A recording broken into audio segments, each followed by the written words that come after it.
Blaženi su koji istražuju svedočanstva njegova, svim srcem tražit će njega. Živote kako umireš i kako obitavaš u grobu i rušiš carstvo smrti i podižeš mrtve iz ada. Tada se neću postideti kada pazim na sve zapovesti tvoje. Gospodar svega vidi se mrtav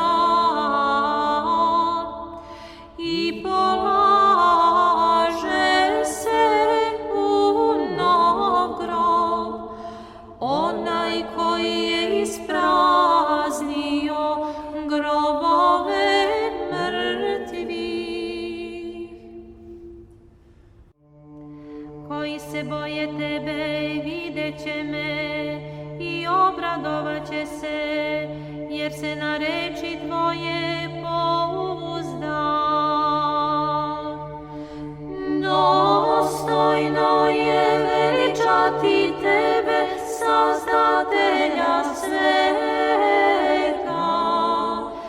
jer tvojim stradanjima imamo oslobođenje od stradanja, izbavivši se od propasti.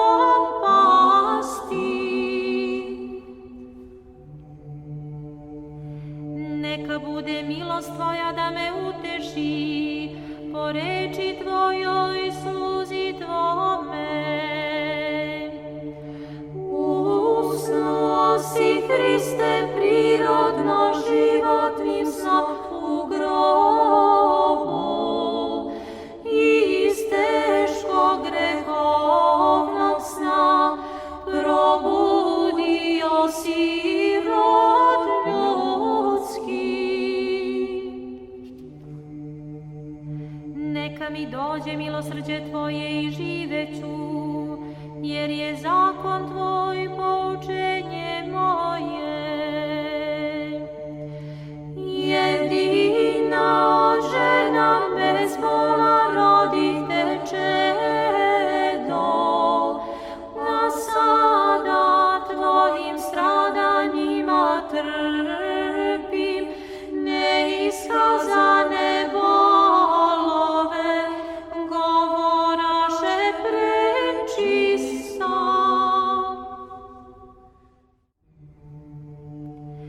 Lice tvoje prosvetli na slugu tvoga i nauči me zakonima tvojim.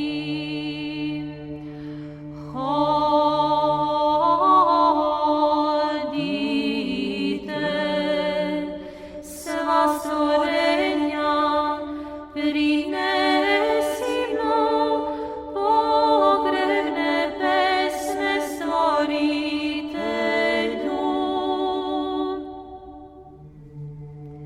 Izbavi me od klevete ljudske i čuvat ću zapovesti tvoje. Dođoše mironosice,